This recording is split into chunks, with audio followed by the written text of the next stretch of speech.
வேற்றுமைகளை அங்கீகரித்தால் உறவு மேம்படும், வேற்றுமைகளை அங்கீகரிக்காவிட்டால் பிளவு ஏற்படும். இதை நேரு உணர்ந்தார். அதனாலதான் அரசியல் சட்டத்தில் எல்லாமே இருக்கு. உன்னோட உரிமை, என்னோட உரிமை, உங்களோட உரிமை, எங்களோட உரிமை, எல்லா உரிமைகளையும் எழுதி இந்த தேசம் எப்படி இயங்க வேண்டும், வேற்றுமையில் இருக்கிறது, ஆனால் எல்லோரும் இந்தியராக இருக்க வேண்டும் என்றால் வேற்றுமைகளை அங்கீகரி. இந்த அரசியல் சட்டத்திற்கு மோடி வந்தது பிற்பாடு ஆபத்து. ஒரே மொழி, ஒரே உணவு, ஒரே பண்பாடு, எங்க பார்த்தால் இந்தி. எல்லா நாட்டுடைய முதலமைச்சர், எல்லா மாநிலத்துடைய முதலமைச்சருக்கும் மோடி எதிர்க்கிறவங்கள எண்ணம்லாம் இருக்கு. ஆனால் அப்படி எதிர்ப்பதற்கு உண்டான தகுதியும் தத்துவமும் யாரிடமும் இல்ல. அந்த தத்துவம் இருக்கிற ஒரே மாநிலம் தமிழ்நாடு. அந்த தத்துவத்தை தந்தது தந்தை பெரியார், அண்ணா, கலைஞர்.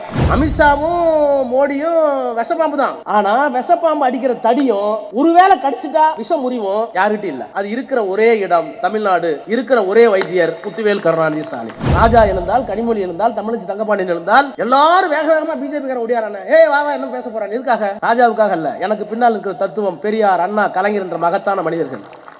அந்த கொள்கையை காப்பாற்றிக் கொண்டிருக்கிற முத்துவேல் கருணாநிதி ஸ்டாலின் என்ற இந்த மகத்தான மனிதர். இவங்க எல்லாம் இருக்கனால தான் எங்களுக்கு மரியாதை. எழுதி வைத்துக் கொள்ளுங்கள், முத்துவேல் கருணாநிதி ஸ்டாலின் இந்தியாவை காப்பாற்ற தேவைப்படுகிறார், அரசியல் சட்டத்தை காப்பாற்ற தேவைப்படுகிறார். இந்த ஒரு மனிதர் இல்லைன்னா இந்தியா வேட்டக்காடாது. இதை நான் சொல்லல, நாங்க பேசி முடிச்ச பிஜேபி காரன் சொல்லுவான். எம்பிக்கள் சிறுநீர் கழிவு போலான்னு போவோம், இல்ல கேண்டீனுக்கு போவோம். அங்க ரகசியமா வந்து பிஜேபி காரன் கொன்னுட்ட தலைவா, ஏன்னா அவனுக்கே அவளை ஆத்துறது. அவன் சொல்றான், உங்க தலைவரை விட்டா இந்தியாவை காப்பாற்ற ஆள் இல்ல, எப்படியாவது இந்தியாவை காப்பாற்ற. இங்கே உரையாற்றிய நம்முடைய அன்பிற்குரிய மாண்புமிகு அமைச்சர், தமிழ்நாட்டுடைய முதலமைச்சர் எத்தனை திட்டங்களை எவ்வளவு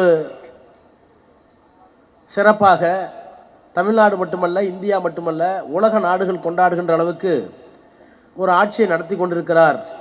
எனவே அவர் வாழ வேண்டும் என்பதற்காக வாழ்த்துங்கள் என்று அவர் சொன்னார்.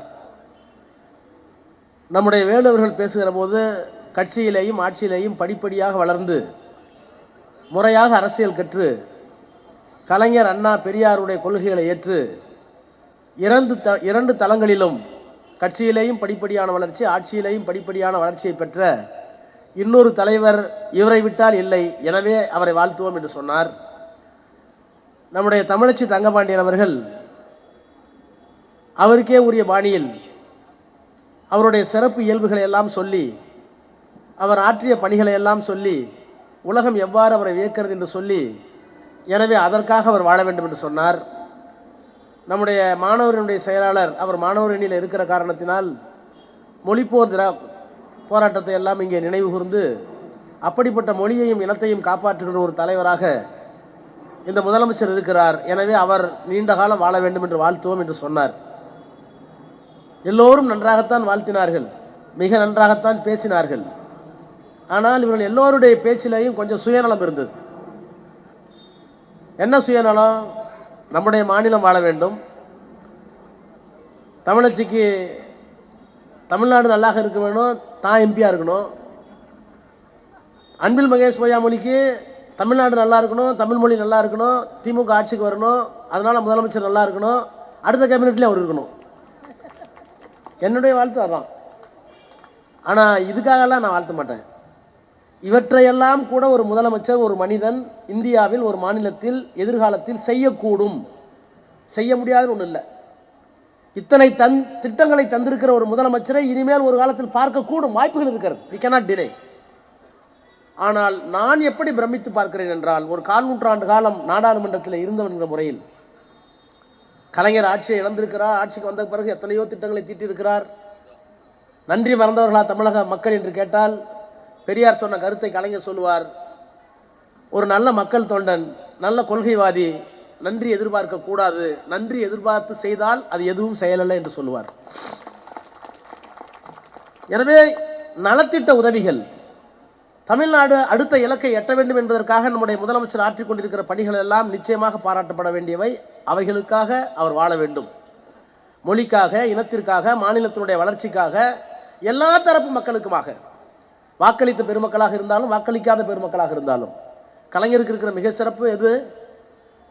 ஓட் பேங்க் பாலிட்டிக்ஸ் என்று சொல்லுகின்ற வாக்கு வங்கி அரசியலில் யாருக்கு அதிக வாக்கோ அவர்களுக்கு தான் அதிக திட்டம் போய் சேரும். ஆனால் கலைஞர் ஆட்சி பொறுப்பிற்கு வந்ததற்கு பிறகு வாக்கு வங்கி அரசியலை வாக்களித்தவர்களுக்கு மட்டும் திட்ட மாட்டார். 3ஆம் பாலினத்தவர், உங்களுக்கு எவ்வளவு என்ன? காரில் போகும்போது, பஸ்ஸில் போகும்போது அந்த 3ஆம் பாலினத்தை வந்து நம்மள்ட்ட நின்னாக்கா எவ்வளோ எக்காலமாக பார்க்குறோம், எவ்வளோ இழிவாக பார்க்குறோம். ஓட்டு போட்டது 1% கூட வராது. ஆனால் ஆட்சி அதிகாரம் தன் கைக்கு வந்ததற்கு பிறகு ஓட் பேங்க் பாலிடிக்ஸ் என்று சொல்லுகின்ற பெருவாரி வாக்கு வங்கி அரசியலில் அந்த வாக்குக்காக மட்டும் திட்டம் தீட்டாமல் இந்த மண்ணில் அவர்களும் மனிதர்கள் தான்.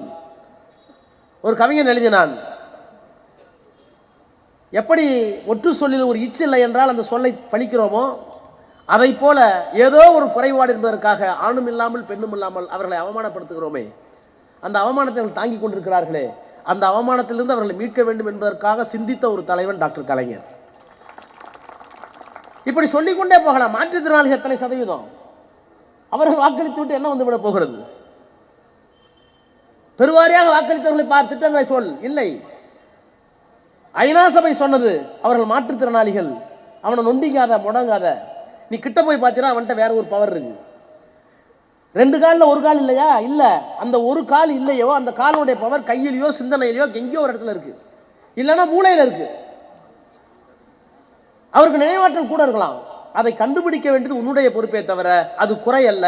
அவன் ஊனமுற்றவன் அல்ல, அவனுக்கு வேறு ஒரு மாற்று திறன் இருக்கிறது, அதை கண்டுபிடி சொன்னது ஐநா மன்றம். ஆனால் அதை கண்டுபிடித்து ஐநா மன்றத்தினுடைய அந்த கோரிக்கையை ஏற்று இந்தியாவில் அல்ல உலகத்திலேயே மாற்றுத்திறனாளிகள் என்று அழைக்கப்பட்டு அவர்களுக்கு அமைச்சரவை அவர்களுக்கென்று ஒரு தனி துறையை உருவாக்கிய தலைவர் டாக்டர் கலைஞர். அப்படி அவருடைய வழித்தோன்றலில் இன்றைக்கு இவர் ஆற்றிக் கொண்டிருக்கிற பணிகளை எல்லாம் பார்த்தால் நிச்சயம் அவர் 100 ஆண்டு அல்ல 200 ஆண்டு வாழணும். ஆனால் உங்களை விட எனக்கு கொஞ்சம் விரிவான மனசு. நீங்கள் எல்லாம் தமிழ்நாடு காப்பாற்றினா போதும், தமிழ் மொழியை காப்பாற்றினா போதும், உங்கள் வீட்டில் பொங்குனா போதும், சோறுதுனா போதும்னு நினைக்கிறீங்களா?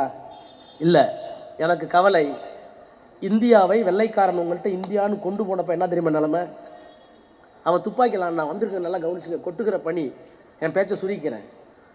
இந்தியாவை உங்கள் கையில் கொடுத்துட்டு போகும்போது அவன் துப்பாக்கி முள்ள இந்தியாவை கொடுத்துட்டு போனான்.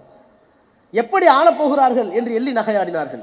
ஏன்னா 1901 1947 லிட்ரஸி ரேட் கற்றறிந்தவர்கள் எண்ணிக்கை வெறும் 3%. டிகிரி படிச்சதான் ஓட்டே போட முடியும். அன்னைக்கு எத்தனை ஜாதி? 6500 ஜாதி.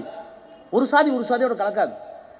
எத்தனை மதம்? இஸ்லாமியர்கள், கிறிஸ்தவர்கள், இந்துக்கள், ஜைனர்கள், பௌத்தர்கள், ஒரு மதம் ஒரு மதத்தோட சேராது, சண்டை போட்டுக்கிறான்.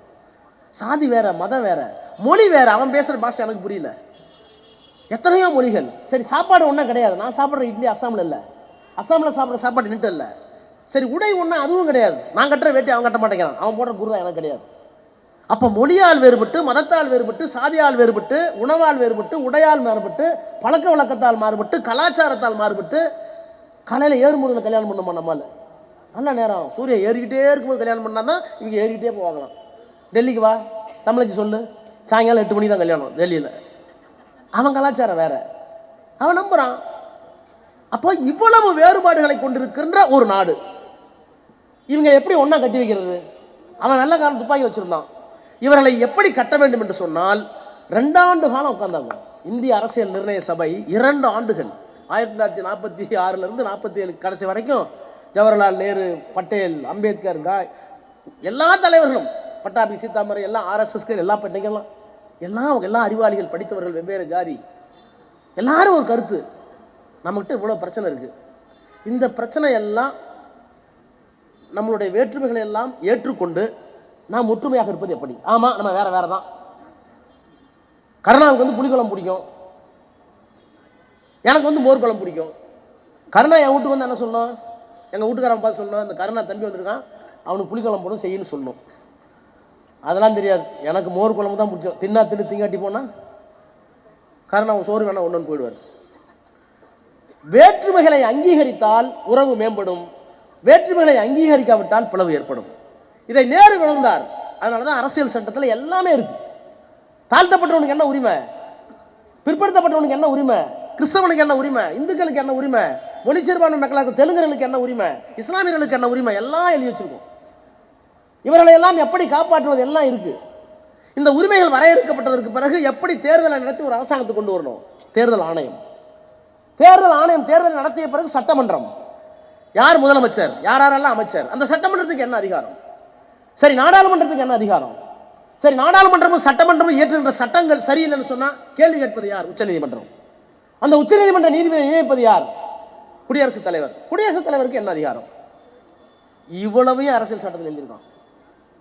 உன்னோட உரிமை, என்னோட உரிமை, உங்களோட உரிமை, எங்களோட உரிமை, எல்லா உரிமைகளையும் எழுதி இந்த தேசம் எப்படி இயங்க வேண்டும், வேற்றுமையில் இருக்கிறது, ஆனால் எல்லோரும் இந்தியராக இருக்க வேண்டும் என்றால் வேற்றுமைகளை அங்கீகரி, தமிழை அங்கீகரி. அவன் தமிழ, மலையாளி அங்கீகரி, அவன் மலையாளி. எல்லாம் ஒன்று சொன்னா இருக்க மாட்டான். 2 ஆண்டு காலம் உட்கார்ந்து உட்கார்ந்து உட்கார்ந்து கொண்டு வரப்பட்ட அரசியல் சட்டம் இன்றைக்கு இந்த அரங்கத்தில், இந்த மேடையில் ஜாதி பார்க்காமல் உட்கார்ந்திருக்கிறோம், மதம் பார்க்காமல் உட்கார்ந்திருக்கிறோம். இந்த காம்பவுண்டுக்குள்ள இத்தனை ஆயிரம் பேர் உட்கார்ந்திருக்கோம். என்ன சாதின்னு தெரியாது. எல்லோரும் ஒற்றுமையாக இருப்பதற்கு காரணம் அரசியல் சட்டம், அரசியல் சட்டம், அரசியல். இந்த அரசியல் சட்டத்திற்கு மோடி வந்ததுக்கு பிற்பாடு ஆபத்து. ஒரே மொழி, ஒரே உணவு, ஒரே பண்பாடு. எங்க பார்த்தாலும் இந்தி. இந்தி கேட்கலையா? அப்ப சொன்னாங்க தமிழை சொல்லிச்ச. இந்தி எல்லாம் பணம் இல்லைங்கிறாங்க. இப்போ எல்லாத்துக்கிட்டையும் எல்லா நாட்டினுடைய முதலமைச்சர், எல்லா மாநிலத்துடைய முதலமைச்சருக்கும் மோடி எதிர்க்கிறவங்கள எண்ணம்லாம் இருக்கு. ஆனால் அப்படி எதிர்ப்பதற்கு உண்டான தகுதியும் தத்துவமும் யாரிடமும் இல்லை. அந்த தத்துவம் இருக்கிற ஒரே மாநிலம் தமிழ்நாடு. அந்த தத்துவத்தை தந்தது தந்தை பெரியார், அண்ணா, கலைஞர். அமித்ஷாவும் மோடியும் விஷப்பாம்பு தான். ஆனா விஷப்பாம்பு அடிக்கிற தடியும் ஒருவேளை கடிச்சிட்டா விஷம் முறிவும் யாருகிட்ட இல்லை. அது இருக்கிற ஒரே இடம் தமிழ்நாடு. இருக்கிற ஒரே வைத்தியர் முத்துவேல் கருணாநிதி ஸ்டாலின். இந்த ஒரு மனிதன் மட்டும் இன்றைக்கு இல்லை என்றால், இப்போ தமிழச்சி பேசினா மிரள்றான், ஆராசா பேர சொன்னா ஓடிங்கிறான் பார்லிமெண்ட்ல. என்ன எங்களுக்காகவா?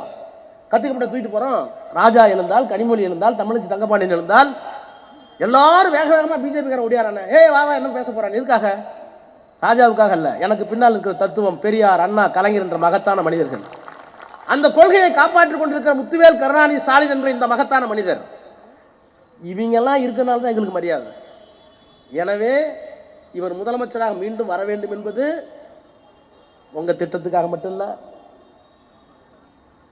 சில பேர் மந்திரியாக மட்டும் இல்ல, சட்டமன்ற உறுப்பினராக மட்டும் இல்ல, தமிழ்நாட்டை காக்கிறதுக்கு மட்டுமல்ல. எழுதி வைத்துக் கொள்ளுங்கள், முத்துவேல் கருணாநிதி ஸ்டாலின் இந்தியாவை காப்பாற்ற தேவைப்படுகிறார், அரசியல் சட்டத்தை காப்பாற்ற தேவைப்படுகிறார். இந்த ஒரு மனிதர் இல்லைன்னா இந்தியா வேட்டைக்காடாது. இவன் நான் சொல்லல, நாங்க பேசி முடிச்சு பிஜேபி காரன் சொல்லுவான், எம்பிக்கள் நல்லா பேசுங்க, ரகசியமாக கை கொடுப்பான். எல்லாரும் பேசுங்க, தமிழை சொல்லு, எல்லாரும் வந்து மேல விழுவான். நம்ம அணியில் இருக்கோம், நல்லா பேசுன்னு சிறுநீர் கறியை போடலான்னு போவோம், இல்லை கேண்டீனுக்கு போவோம். அங்க ரகசியமா வந்து பிஜேபி காரன் கொண்டுட்ட தலைவா, ஏன்னா அவனுக்கே அவளை ஆத்துறது. அவன் சொல்றான், உங்க தலைவரை விட்டா இந்தியாவை காப்பாற்ற ஆள் இல்லை, எப்படியாவது இந்தியாவை காப்பாற்ற. எனவே உங்களுக்காக அல்ல, இந்த நாட்டுக்காக அல்ல, தமிழ் மொழிக்காக அல்ல, நம்முடைய திட்டங்களுக்காக அல்ல, அந்த தலைவன் இருந்தால்தான் அரசியல் சட்டம் இருக்கும், அரசியல் சட்டம் இருந்தால்தான் இந்தியாவை இருக்கும். அதற்காக அவர் வாழ வேண்டும் என்று வாழ்த்துங்கள். நன்றி, வணக்கம்.